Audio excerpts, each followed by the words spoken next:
Bien, muy buenas noches. Vamos a dar inicio al conversatorio respecto al otorgamiento de la visa de residencia definitiva acá en Chile, con la particularidad de tocar precisamente el tema de la tardanza en cuanto a ese otorgamiento de esa visa.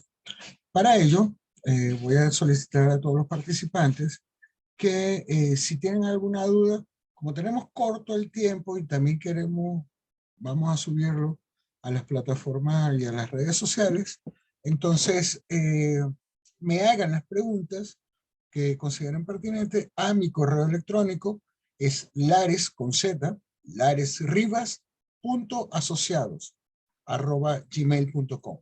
Ahí con todo gusto me pueden escribir y así yo poder responderle todas sus dudas que se le presenten, porque sé que son innumerables. Estuve revisando las diversas páginas, incluso de Facebook de las redes sociales, y una de las grandes preocupaciones que existe a nivel de los migrantes de todas las nacionalidades acá en Chile es el tema de la residencia definitiva. Uno, porque hay una capitis de minutio en cuanto a ese plazo desde que finaliza la vigencia de la cédula hasta que se le otorga la residencia definitiva a aquella persona o una prórroga de la residencia anterior. ¿Qué es lo que pasa en estos plazos? En estas situaciones, muy a pesar de que la misma ley de migración establece la validez y la vigencia de la cédula, esta vigencia va en función de establecer claramente su residencia acá en Chile. Es decir, que acredita su residencia en Chile.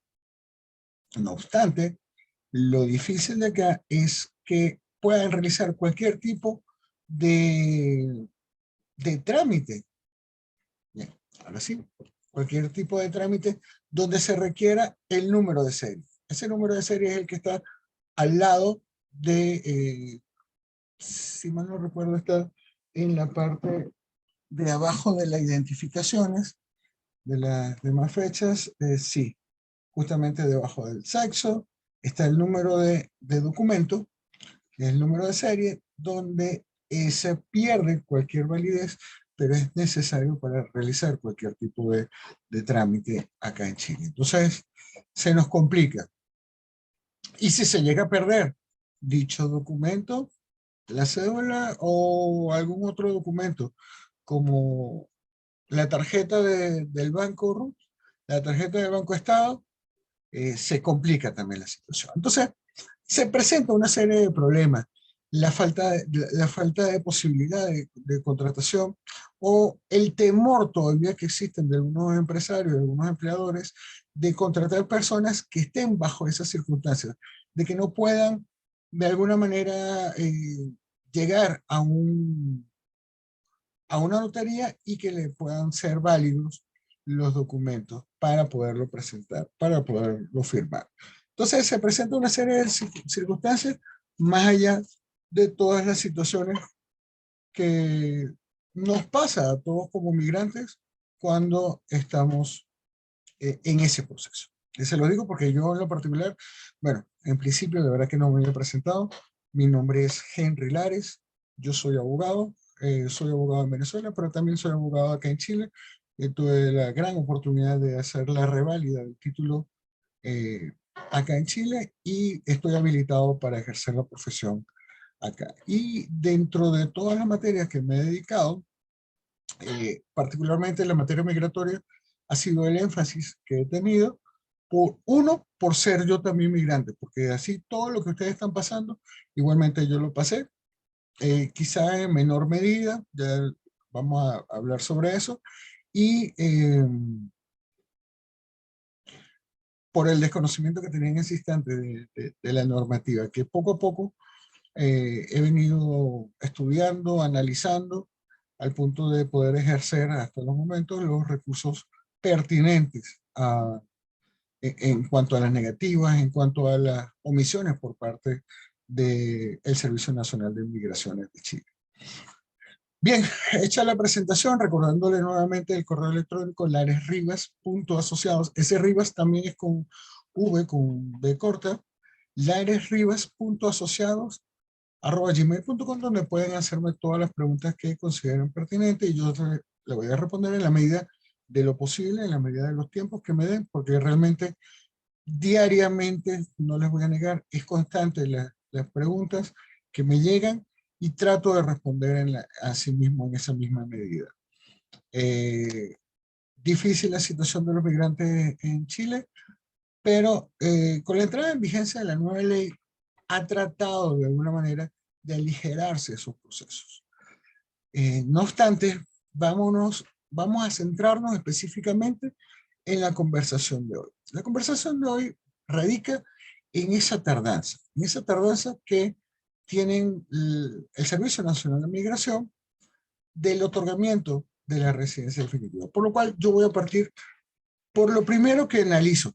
Voy a hacer como una especie de consultoría jurídica, como generalmente lo hago en mi oficina con las personas que llegan. Primero, a analizar si cumplió en su momento con todo y cada uno de los requisitos exigidos por la normativa, tanto la anterior como la nueva, para solicitar la residencia definitiva. Uno de esos primeros requisitos es verificar la temporalidad. ¿Qué significa esto? Que se haya solicitado la residencia definitiva dentro del plazo que establecía la anterior ley de la 1975, la Ley de Extranjería e Inmigración, que establecía claramente que era dentro de los 90 días antes de la finalización de la vigencia de la residencia que se tenía en ese momento. Por ejemplo, si tú tenías una residencia sujeta a contrato, una visa sujeta a contrato, entonces tendría que transcurrir los 2 años, es lo que debe de ser así, transcurrido los 2 años, y 90 días antes de la finalización de la vigencia de ese segundo año, se puede optar a la residencia definitiva. Los que tenían visa temporaria, cualquiera de sus categorías, podían optar a la residencia definitiva si cumplían dentro de los plazos, pero deberían de solicitarla dentro de los 90 días siguientes a que, antes de que finalice la vigencia de su visa. Por ello, es importante primero revisar si cumple con ese requisito de temporalidad, porque ya que si no cumple con ese requisito de temporalidad, yo específicamente le digo, mira, por lo menos el recurso para obtener la residencia definitiva no lo vamos a intentar. Podríamos intentar otro, pero no ese. ¿Por qué? Porque no cumples con los requisitos. ¿Okay? Entonces también implica una revisión de los diversos requisitos que se exigía anteriormente. Requisitos estos documentales, contratos de trabajo, todo aquello que acrediten la remuneración o la actividad remunerada por la cual están realizando acá. En los casos de la visa sujeta a contrato, evidentemente las visas, los contratos de trabajo debidamente notariados, las liquidaciones de sueldo.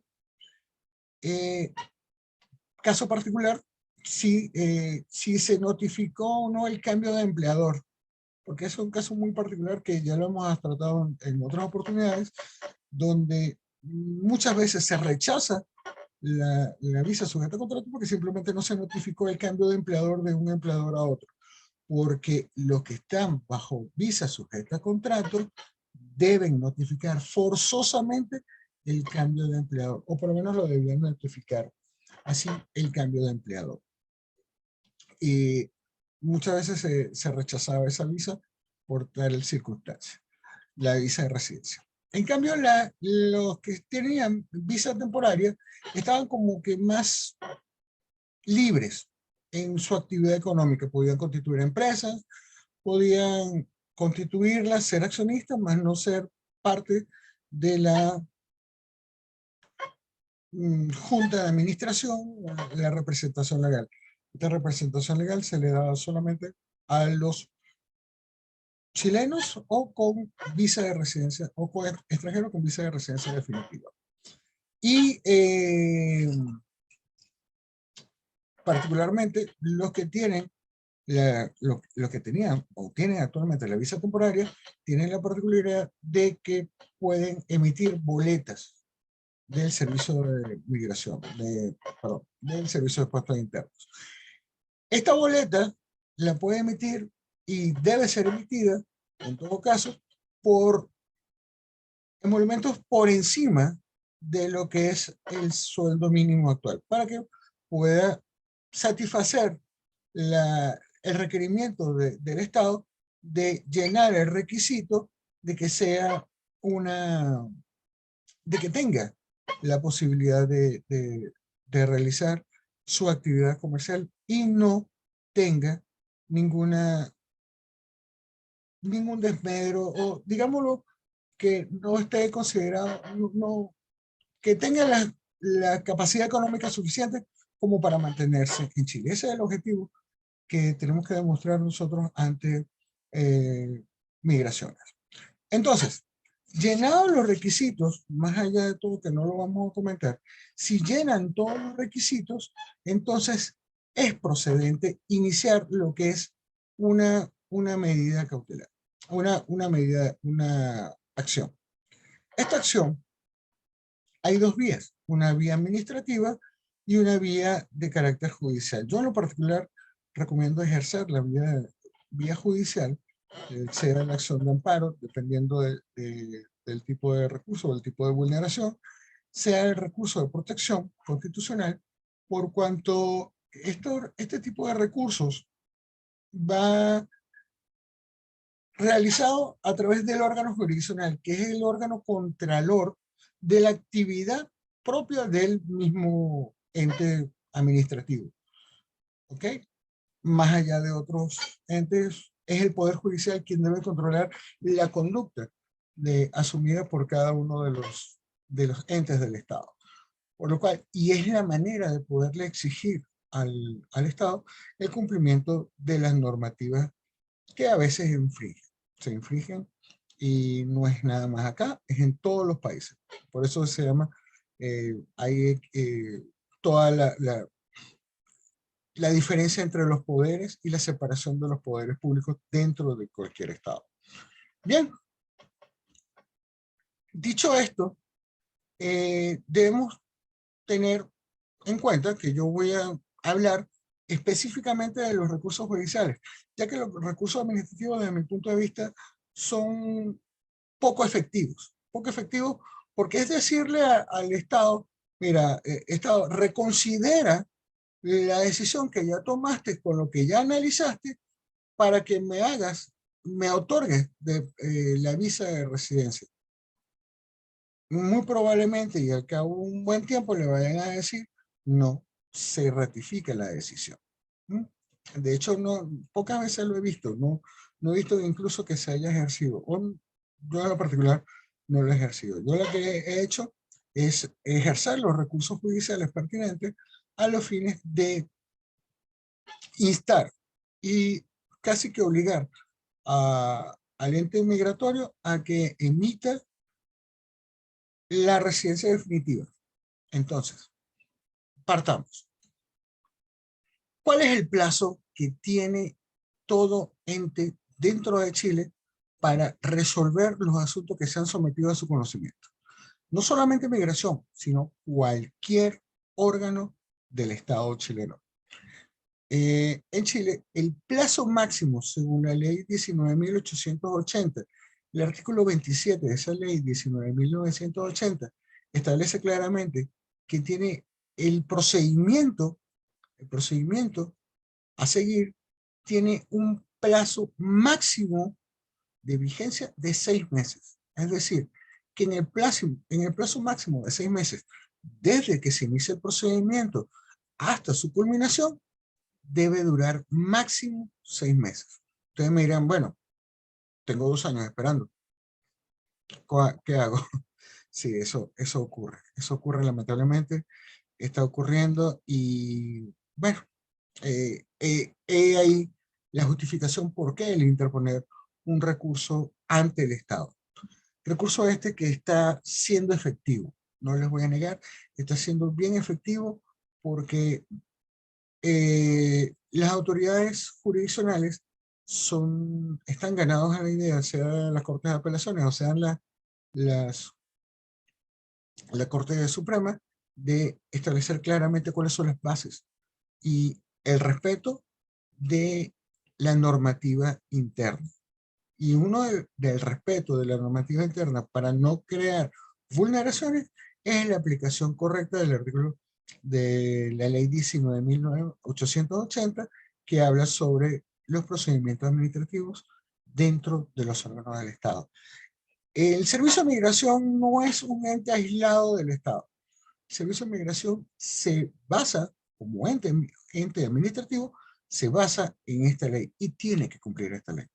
Por lo cual, para aquellos que tienen 1, 2 y 3 años, les digo que Migración tiene que responder o tenía que haber respondido dentro del plazo de 6 meses.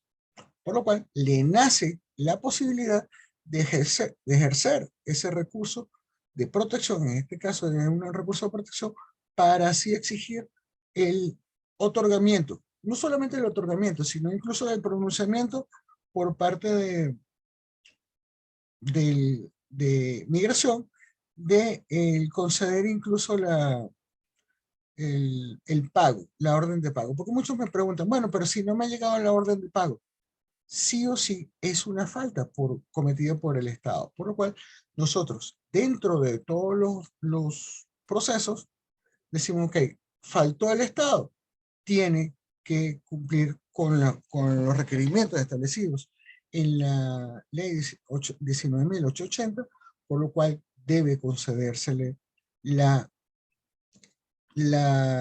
visa de residencia definitiva.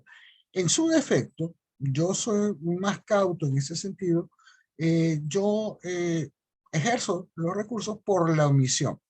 Esa omisión va en función de que obligar al ente migratorio a que por lo menos emita la orden de pago. La orden de pago que es un requisito previo al otorgamiento de la visa, la residencia definitiva.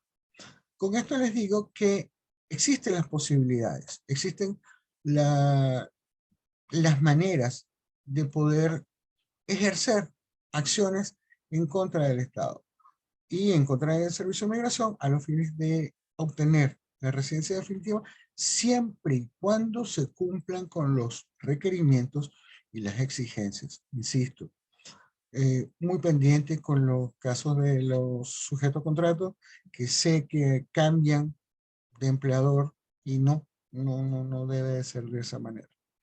O no debió haber sido de esa manera antes en la ley anterior.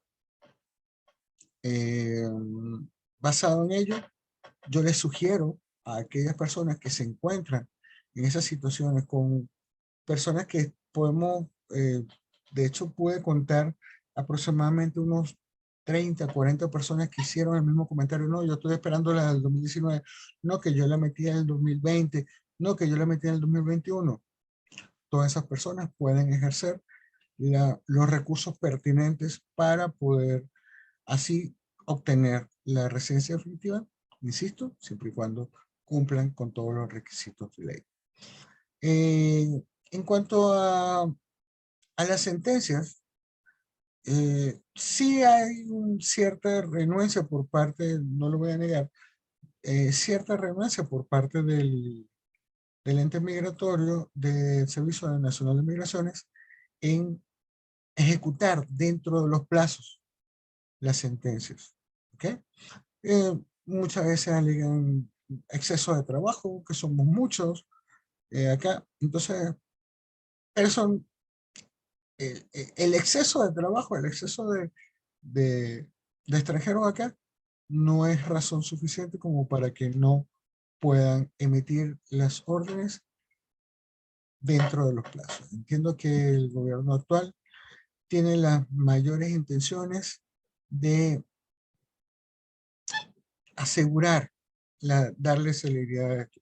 Incluso para hacerles comentarios, yo en estos días a un familiar mío interpuso un recurso, respecto, él había entrado como turista, porque tenía nacionalidad francesa, entró como turista en enero del año 2022 y en febrero ingresó, tuvo la ley, entró en vigencia la nueva ley, entró en vigencia el reglamento y al entrar en vigencia el reglamento entró en vigencia completamente la aplicación de la ley 20.325. En consecuencia me dijo, bueno, ¿y ahora qué hago? Yo cuando entré tenía un derecho y ahora no. ¿Qué pasó? Y me lo vulneraron. Yo, ok, tienes toda la razón, vamos a intentar un recurso. Recuerdo yo que le dije que no es por nada, y ciertamente no ganamos, pero me lo crearon inadmisible porque no era clara la vulneración de los derechos. Pero casualmente, días después, cambiaron la normativa permitiendo, pareciera que se dieron cuenta de que se le estaba vulnerando un derecho a aquellos turistas que entraron de forma regular a Chile antes de la entrada en vigencia de la ley, teniendo un derecho. Incluso yo soy partidario de que todos aquellos que entraron 3 meses antes, de forma regular, por supuesto, de forma regular, en su condición de turistas y con la posibilidad de renovar su estatus migratorio de turista, tenían la posibilidad y tienen la posibilidad, y ahora está habilitado así en la página, tienen la posibilidad de solicitar la residencia temporal en Chile o el permiso temporal de residencia en Chile. Eso, gracias a Dios, fue un cambio bastante bueno. Entonces, pareciera que se va ajustando este gobierno o las autoridades de este gobierno se van ajustando realmente a lo que uno va incluso haciéndole observaciones. Como les digo, estaba dentro de ese recurso el hecho de que no estaba habilitada la posibilidad dentro de la página web, único canal, palabras más, palabras menos, decía yo en el recurso, único canal que ha permitido al Servicio de Migraciones para regularizar la situación migratoria de un extranjero en Chile. Si no está habilitado, ¿cómo me puedes vulnerar un derecho de esa manera? O me estarías vulnerando un derecho al no permitirme iniciar el proceso de regularización, aun cuando entró en vigencia la nueva ley. Gracias a Dios, lo estamos modificando y constantemente hay que estar muy al tanto de todas las nuevas modificaciones que se están haciendo a la ley y a la página web del Servicio Nacional de Migraciones, que está habilitado para ello. Yo creo que espero haber llenado, o más que llenado, espero haber podido responder las preguntas. Las preguntas que mayormente me hicieron, respecto a la temporalidad para el ejercicio para la solicitud de la residencia definitiva, porque realmente me parece excesivo cuando vi, como se lo digo, casos de 2019 que ni siquiera orden de pago han llegado. De verdad me parece bastante excesivo y que solamente ejerciendo los recursos es que se puede hacer valer los derechos de cada uno de nosotros. Y que no obstante ser extranjero, tenemos derechos amparados incluso por la Constitución chilena.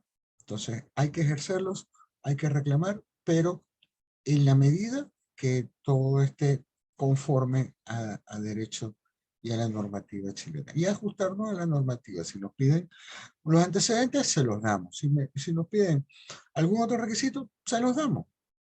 ¿Ok? Bien, con esto me despido. No sin antes darles las gracias a todos. Espero poder tener contacto con ustedes y cualquier cosa estamos completamente a la orden para guiarlos en este proceso, que de verdad que es arduo, pero se puede. Bien, muchísimas gracias. Me despido. Hasta luego.